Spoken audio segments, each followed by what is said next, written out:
Cricket ইতিহাসে অবিশ্বাস্য এক সেমিফাইনাল। ভারত বনাম ইংল্যান্ড ম্যাচে হলো রানের ঝড়, ছক্কার বৃষ্টি আর একের পর এক বিশ্ব রেকর্ড।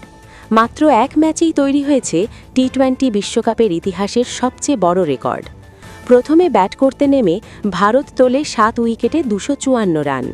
জবাবে ইংল্যান্ড লড়াই করেও 7 উইকেটে 246 রানেই থেমে যায়। ফলে মাত্র 8 রানের নাটকীয় জয়ে ফাইনালে উঠে যায় ভারত। কিন্তু এই ম্যাচকে ঐতিহাসিক বানিয়েছে রানের পাহাড় আর ছক্কার বৃষ্টি। এই ম্যাচে দুই দল মিলে করেছে মোট 499 রান, যা টি-20 বিশ্বকাপ ইতিহাসে এক ম্যাচে সর্বোচ্চ রান। এর আগে 2016 সালে ইংল্যান্ড ও দক্ষিণ আফ্রিকার ম্যাচে হয়েছিল 459 রান। এই ম্যাচে মোট 34টি ছক্কা হয়েছে। ভারত মেরেছে 19টি, ইংল্যান্ড 15টি।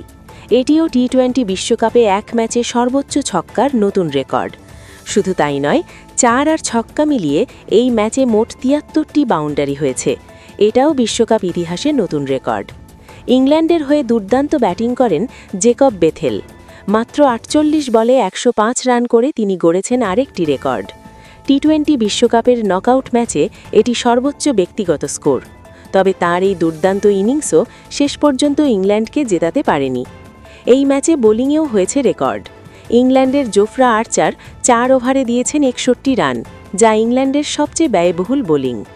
এই জয়ের ফলে টি-20 বিশ্বকাপে চতুর্থবারের মতো ফাইনালে উঠল ভারত, এবং আইসিসি টুর্নামেন্টে এটি তাদের 15তম ফাইনাল, যা বিশ্ব রেকর্ড।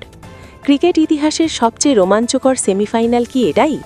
আপনার মতামত কমেন্টে জানান, আর এমন আরও স্পোর্টস আপডেট পেতে চ্যানেলটি সাবস্ক্রাইব করুন।